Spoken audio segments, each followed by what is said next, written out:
Variabel biasanya diletakkan pada suku X atau horizontal dan Y vertikal yang dikenal dengan skala suku, di mana pembagian variabel digunakan untuk memberikan informasi yang jelas. Setiap titik data dalam grafik merepresentasikan nilai dari variabel yang dibuat. Garis digunakan untuk menunjukkan pola atau arah umum dalam data. Selain itu, setiap diagram harus memiliki judul yang jelas dan informatif, serta label pada setiap suku yang menjelaskan variabel yang dibuat. Fenomena selanjutnya adalah jenis korelasi-korelasi. Nah, jenis korelasi dibagi menjadi 4 yang akan dijelaskan oleh narasumber.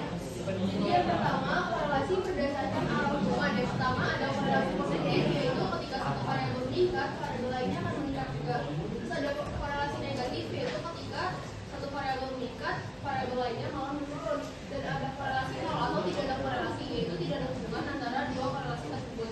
Terus berdasarkan dorongan hubungan, korelasi kuat adalah nilai korelasi yang meningkatkan angka 1, yaitu rasionya lebih dari 0,7. Sedangkan kalau misalnya korelasi sedang, nilai korelasinya antara 0,3 sampai 0,7. Dan korelasi lemah dikatakan ketika nilai korelasi mendekati angka 0 atau di bawah 0,3.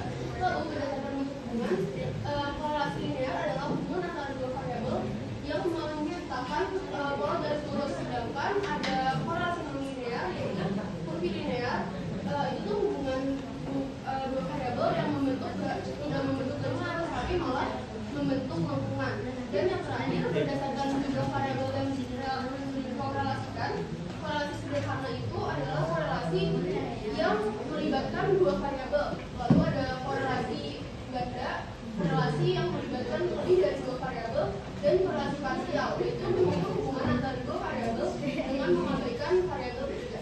Korelasi yang pertama itu adalah tipe dari positif, yang dimana itu adalah meningkat ke atas seperti yang di dalam bentuk pertama, yaitu korelasi positif naik ke atas. Kalau misalkan korelasi negatif itu adalah korelasi ganda, yang dimana korelasi itu berganda dari yang ada yang untuk yang parsial, karena ada beberapa korelasi yang memang masuk, tapi ketika sudah naik ke atas korelasinya itu tiba-tiba mencar, alias tidak tahu arahnya kemana, maka dibilang korelasi parsial. Lanjut di sini adalah dari separasi perfect, yang mana rasionya adalah rasio 1 di antara 0,8 sampai dengan 1. Ini sudah mulai perfect, di mana rasio perfect adalah rasio yang benar-benar sangat perfect, kayak tahu ya. Terus untuk yang korelasi tinggi itu adalah korelasi antara 0,3 sampai 0,8. Itu dimasukkan kepada korelasi sedang ataupun korelasi tinggi.